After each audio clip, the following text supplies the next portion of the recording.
Le lac de Gérardmer, c'est la rentrée, c'est donc l'époque bénie pour le triathlon international, 36e édition du triathlon international de Gérardmer.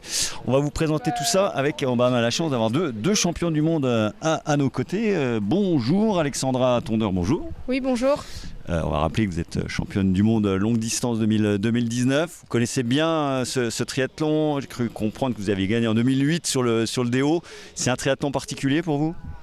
Oui, c'est ici que j'ai lancé ma carrière en 2008, donc c'est un peu mon coup de cœur, c'est une de mes courses préférées, donc je suis contente d'être de retour. C'est toujours une course de fin de saison, donc on a eu toute l'année pour avoir plein d'ennuis et plein de bobos, donc il faut arriver entier à Gérardmer. Je suis contente d'être là ce week-end. Bon, je n'ai pas précisé, parce que votre accent finalement ne le laisse pas entendre, vous êtes belge, namuroise. Il y a eu deuxième place aussi depuis 2008. Vous arrivez dans quel état de forme ici ? Je reviens de mois très compliqués. Donc, l'année passée, j'ai fait une année blanche, je me suis quasi pas entraînée, donc j'ai repris l'entraînement seulement au début de cette année. Et revenir au haut niveau, quand on met 10 ans à y arriver, ça revient pas en 10 mois. Donc, voilà, je vais donner le meilleur de moi-même. J'adore le parcours, j'adore l'ambiance, c'est Gérardmer. Et si on ne se surpasse pas ici, on ne se surpasse ailleurs. Donc, voilà. Pas d'objectif précis Je vais vous dire non, pas d'objectif précis, mais dans ma tête de fils que j'en ai un. Donc voilà, mais allez, je trouve que c'est une course magnifique pour se relancer physiquement, mentalement. Donc voilà, je vais prendre ça. Vous avez tout reconnu là ? J'ai un sens de l'orientation d'un poisson rouge, donc du coup je me suis jamais reconnue nulle part et donc c'est pas ce week-end que ça va commencer.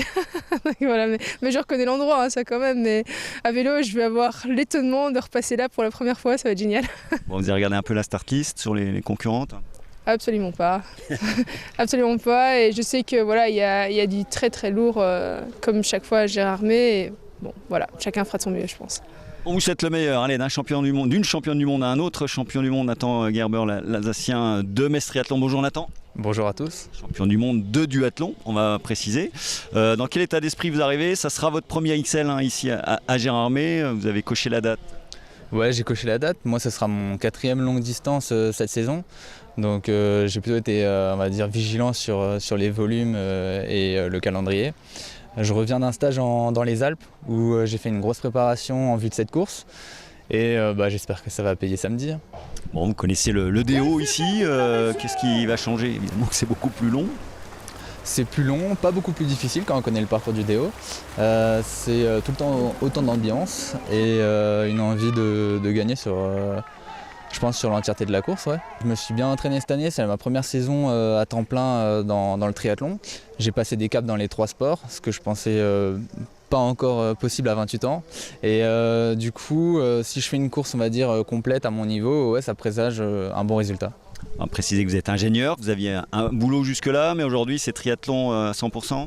Ouais, avec mon employeur à Strasbourg au TE Ingénierie, j'ai pris une année on va dire sabbatique pour me consacrer au triathlon et voir ce que ça donne et éventuellement prolonger une 2e année.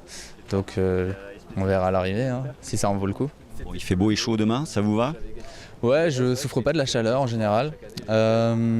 Après qu'il fasse, peu importe les conditions, on va dire on s'adapte. Vous avez regardé la start list, même question qu'Alexandra, ça vient du monde entier, il y a du lourd.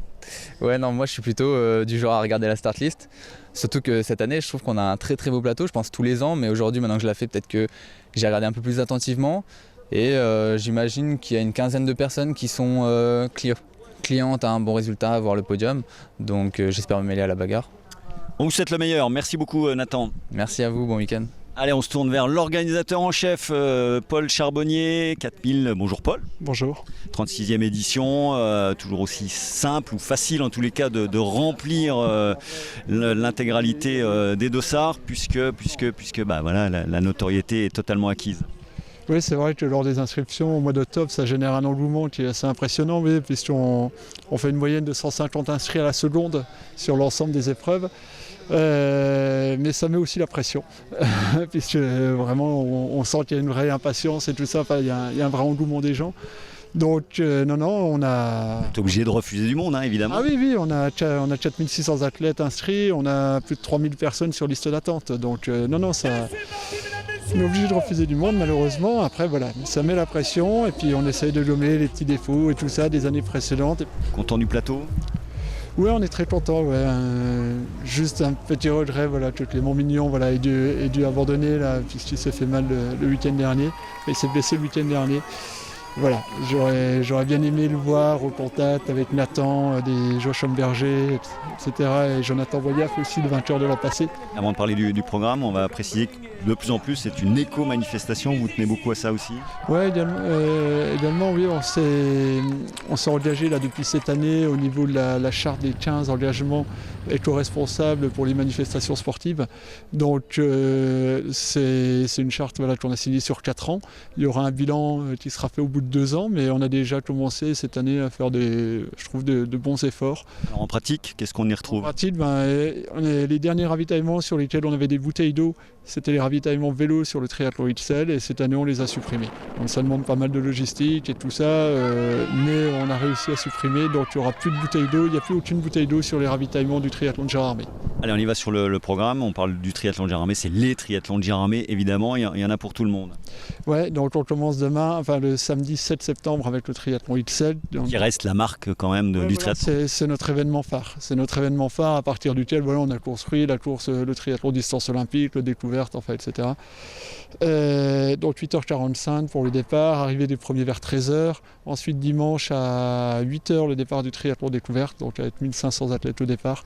C'est toujours un bon moment ça parce que c'est vraiment les amateurs.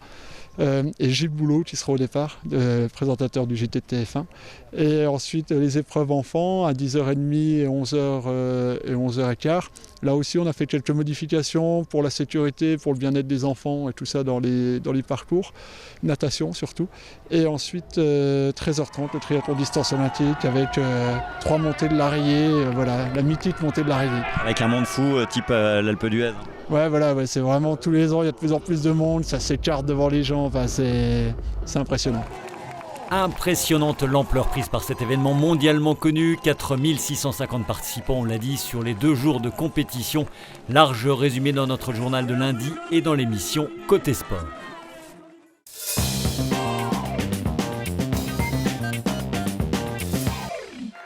Dans le reste de l'actualité sportive du football en National 3, après avoir décroché son premier point la semaine passée à Belfort, l'US Raon-l'Étape va tenter d'ouvrir son compteur à victoire ce samedi soir face à Jura-Dolois, valeur sûre de cette 5e division. Coup d'envoi à 18h au stade Paul Gasser.